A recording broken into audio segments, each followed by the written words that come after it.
इस समय news station पर मैं आपको एक ज़बरदस्त खबर बताने जा रहा हूँ। इस समय की अगर हम बात करें तो मौसम विभाग ने अपनी पूरी नज़रें बंगाल की खाड़ी पर गड़ा रखी हैं। क्यों? आखिर ऐसा क्यों है? ऐसा इसलिए है क्योंकि वहाँ पर एक साइक्लोन बनने जा रहा है। आइए हम आपको दिखाते हैं ताज़ा सैटेलाइट इमेजरी में क्या दिख रहा है। तो यहाँ पर आप देख सकते हैं कि किस तरीके से ये अंडमान निकोबार के पास जो बादल उमड़ घुमड़ रहे हैं, अगर उनकी हम बात करें तो वो स्थिति दिखा रहा है। यहाँ पर देखिए किस तरीके से ये बादल उमड़ घुमड़ रहे हैं। दरअसल ये एक कम दबाव का क्षेत्र है जो इंटेंसिफाई हो रहा है और ये बड़ी तेजी से इंटेंसिफाई हो रहा है, हम निश्चित तौर पर कह सकते हैं। यहाँ पर देखिए ये सैटेलाइट इमेजरी इंफ्रारेड के आधार पर है कि कहाँ पर क्या एक्टिविटी है, किस तरीके की एक्टिविटी है। अगर हम उसको देखें तो हम निश्चित तौर पर कह सकते हैं कि यहाँ पर एक ऐसा वेदर सिस्टम बन रहा है जो ज़बरदस्त तरीके से उमड़ घुमड़ रहा है। ये well marked low pressure area है जिसको कहा जा रहा है कि ये साइक्लोन में तब्दील हो जाएगा। ये साइक्लोन में क्यों तब्दील होगा? साइक्लोन में इसलिए तब्दील होगा क्योंकि इसका आसपास से जो हवाएं आ रही हैं वो ज़बरदस्त हैं और यहाँ पर जो बे ऑफ बंगाल की स्थिति है वो इस तरीके की है कि इसमें साइक्लोन जनरेट हो सकते हैं। और इस समय की अगर हम बात करें तो यहाँ पर जो कलर आपको दिख रहे हैं वो अलग अलग तरीके के हैं। यानी जो ग्रीन कलर है, ग्रीन कलर की अगर हम बात करते हैं तो ग्रीन कलर दिखा रहा है यहाँ पर तापमान -20 या इससे नीचे हैं या इससे ऊपर है, -20 या इससे ऊपर है। व्हाइट कलर का मतलब है कि जो टेम्परेचर हैं वो हम निश्चित तौर पर कह सकते हैं कि ये -50 से ऊपर हैं, यानी -50 से ऊपर है। जो रेड कलर है वहाँ पर कहा जा रहा है कि -20 और -50 के बीच में है। अब तापमान माइनस में है, इसका क्या मतलब है? तापमान माइनस में होने का सीधा सा मतलब होता है जैसे जैसे हम ऊपर बढ़ते चले जाते हैं, सतह से 165 मीटर की दूरी पर हम जब ऊपर चढ़ते हैं तो तापमान में गिरावट शुरू हो जाती है। और गिरावट शुरू होती है इस तरीके से जैसे जैसे ऊपर बढ़ेंगे, यानी 165 मीटर अगर हम ऊपर जाएंगे तो 1 डिग्री सेल्सियस की गिरावट आ जाती है। तो इसका सीधा सा मतलब हुआ कि अगर सतह पर तापमान मान लेते हैं कि 30 डिग्री सेल्सियस है तो इस हिसाब से अगर चलें तो 10 डिग्री सेल्सियस की गिरावट तकरीबन हम कह सकते हैं 1.5 किलोमीटर की ऊंचाई पर आएगी। तो इस तरीके से लगातार तापमान गिरते चले जाते हैं। तो अगर सतह पर 30 डिग्री सेल्सियस का तापमान है तो 1.5 किलोमीटर की ऊंचाई पर 20 डिग्री सेल्सियस होगा। तो इस तरीके से तापमान में गिरावट आती है। और यहाँ पर जैसा कि यहाँ पर जो मैप है ये दिखा रहा है कि यहाँ तापमान -50 से ऊपर है, यानी व्हाइट वाला जो इलाका है यहाँ पर सबसे ज़्यादा एक्टिविटी है और ये एक्टिविटी संघनित होती चली जा रही है, इंटेंसिफाई हो रही है। चलिए अब आगे की हम हाल बताते हैं, क्या स्थिति है, किस तरीके की भविष्यवाणी की जा रही है, क्या कहा जा रहा है। चलिए इस समय की अगर हम बात करते हैं तो मौसम विभाग ने इस समय जो चेतावनी जारी की है अगर हम उसकी बात करें तो यहाँ पर निश्चित तौर पर ये ताज़ा बुलेटिन है जिसमें कहा जा रहा है well marked low pressure area over southern Bay of Bengal and neighbourhood is likely to intensification into a cyclonic storm by 16 मई इवनिंग। यानी 16 मई की शाम तक जो इलाका हम आपको दिखा रहे हैं, जो इलाका हम आपको बता रहे थे, ये साइक्लोन में तब्दील हो जाएगा। यानी यहाँ पर एक्टिविटी और ज़बरदस्त तरीके की हो जाएगी। और एक्टिविटी ज़बरदस्त होने का मतलब समझ रहे हैं आप क्या होगा? जोरदार हवाएं चलेंगी। चलिए अब इस चीज़ को हम किसी दूसरे तरीके से दिखाते हैं। यहाँ पर हम जो आपको दिखा रहे हैं ये हवाओं की रफ्तार और आसपास जो बारिश होगी उसको दिखा रहा है। हवाओं की रफ्तार को अगर आप देखें तो निश्चित तौर पर हम कह सकते हैं कि ये जोरदार है, क्योंकि यहाँ पर जो रेनफॉल की अगर हम बात करें तो जो ब्लू इलाका है, रेड इलाका है, वहाँ पर ज़बरदस्त तरीके की बारिश हो रही है। और ये स्थिति, ये जो संघनन है लगातार बढ़ता चला जाएगा। जो एरोज दिख रहे हैं आपको वो डायरेक्शन दिखा रहे हैं कि किस तरीके से हवा घूम रही है। और जितना बड़ा एरो है और उसके पीछे जितनी पूंछ में डंडे लगे हुए हैं उतनी ज़्यादा स्पीड से वहाँ पर हवा घूम रही है। तो ये बड़ी साधारण तरीके से मैं आपको समझा रहा हूँ क्या स्थिति है। और उत्तर भारत की बात करें तो उत्तर भारत में पूरी तरीके से इस समय हम कह सकते हैं पछुआ हवाएं यानी डोमिनेट कर रही हैं, यानी वेस्टर्लीज डोमिनेट करने लगी है, नॉर्थ वेस्टर्लीज। इसका मतलब हुआ यहाँ पर तापमान ऊपर चढ़ने शुरू हो जाएंगे, यानी दिल्ली और आसपास के इलाकों में तापमान ऊपर चढ़ेंगे। लेकिन अगर हम बंगाल की खाड़ी की बात करें तो यहाँ पर साइक्लोन की उपस्थिति हो चुकी है, यहाँ पर साइक्लोन ने दस्तक देने का मन बना लिया है। चलिए अब आपको हम बुलेटिन दिखाते हैं कि किस तरीके की बात कही जा रही है।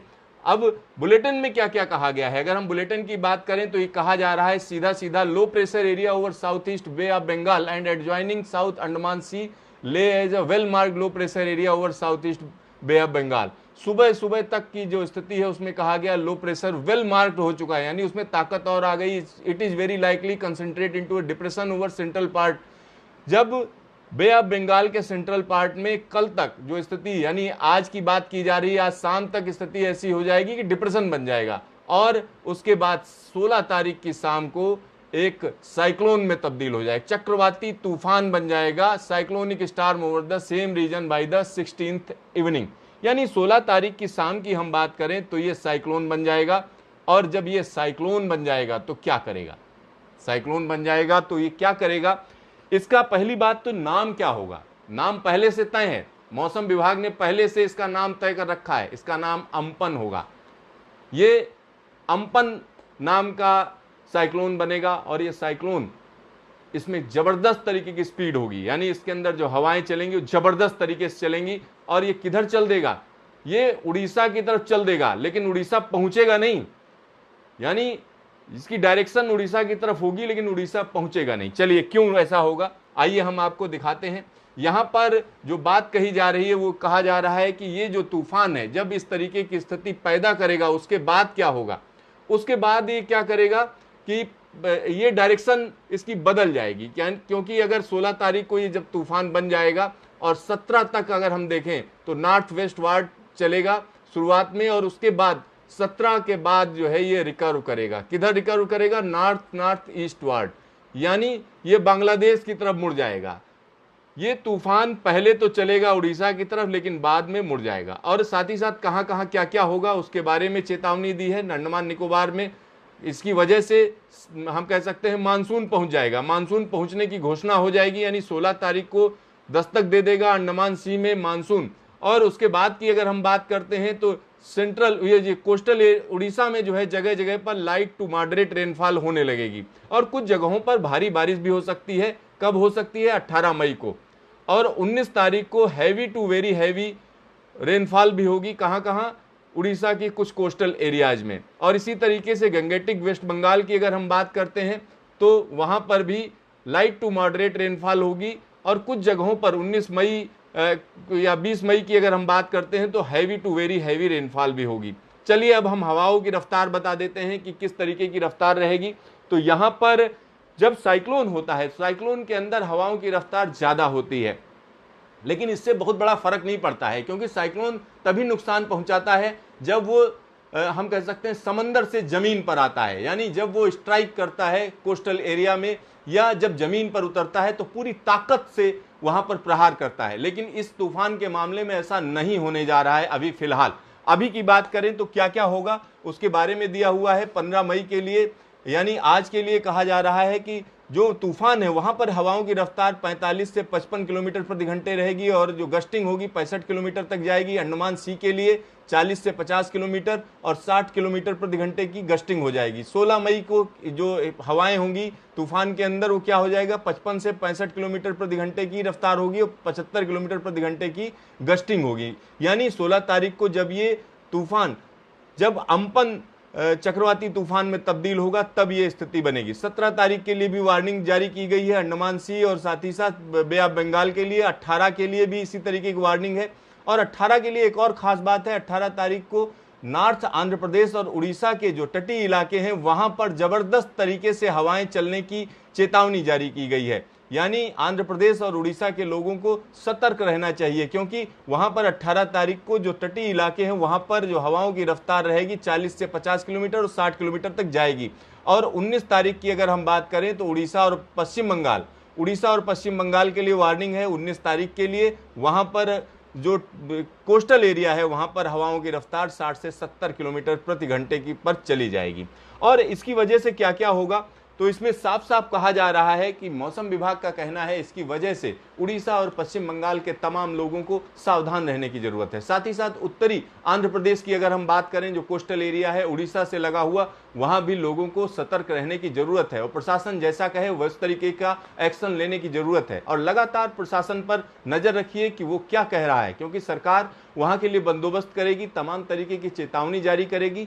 जब और जैसा होगा उस हिसाब से आपको चलना होगा, क्योंकि इस समय की अगर हम बात करें तो कोरोना वायरस संक्रमण के चलते जगह जगह लॉकडाउन है और इस परिस्थिति में अगर इस तरीके की तैयारियां करनी पड़ेंगी तो निश्चित तौर पर कठिनाई भरा समय है। और इस वजह से हम ये कह सकते हैं कि लोगों को सतर्क रहना पड़ेगा और पूरी तरीके से जो सरकार कह रही है उसको मानना पड़ेगा। एक और चीज मैं आपको बताकर अपनी बात खत्म करूंगा, क्योंकि यहां पर जो फिशरमैन के लिए भी वार्निंग है। फिशरमैन के लिए कहा गया है कि साउथ और सेंट्रल बे ऑफ बंगाल में यानी आज से नहीं जाना है, मतलब साउथ, दक्षिण और मध्य बे ऑफ बंगाल में मछुआरों के लिए मना किया हुआ है कि समंदर में मत जाइए। और जो समंदर से बाहर हैं उनको कहा गया है कि जो समंदर के अंदर है उनसे कहा जा रहा है कि कल तक वापस आ जाइए।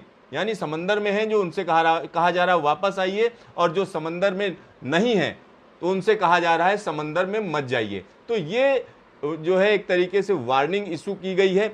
और यहाँ पर एक बार मैं फिर से आपको सैटेलाइट इमेजरी दिखाना चाहूंगा कि किस तरीके की स्थितियां पैदा हो रही हैं इस समय की। अगर हम बात करते हैं तो निश्चित तौर पर ये दक्षिण भारत के लिए कहीं ना कहीं मानसून की दस्तक की भी निशानी है, क्योंकि अगर ये साइक्लोन आता है तो इससे ये कहा जा रहा है कि मानसून की स्थिति थोड़ा बेहतर हो जाएगी। तो यहाँ हम निश्चित तौर पर कह सकते हैं ये स्थिति बेहतर होगी और इसकी वजह से हम कह सकते हैं कोई परेशान होने की जरूरत नहीं है। अगर मेनलैंड की बात करें, उत्तर भारत की बात करें, तो उत्तर भारत में क्या होगा, दिल्ली और आसपास के इलाकों में तापमान चढ़ जाएंगे, क्योंकि जब साइक्लोन आता है तो अपनी तरफ वो हवाएं खींचता है। जो अभी तक हवाएं पूर्वैया हैं, यानी पूरब से आ रही हैं, नॉर्थ वेस्ट भारत की अगर हम बात करते हैं, उत्तर पश्चिम भारत की बात करते हैं, मैदानी इलाकों की बात करते हैं, तो वहां पर पूर्वैया हवाएं चलने की वजह से तापमान कंट्रोल में है, यानी 40 डिग्री सेल्सियस से नीचे हैं। लेकिन ये तापमान 40 या 40 से ऊपर चले जाने की आशंका बन जाएगी, क्योंकि जब साइक्लोन होता है तो अपनी तरफ हवा खींचता है और इसकी वजह से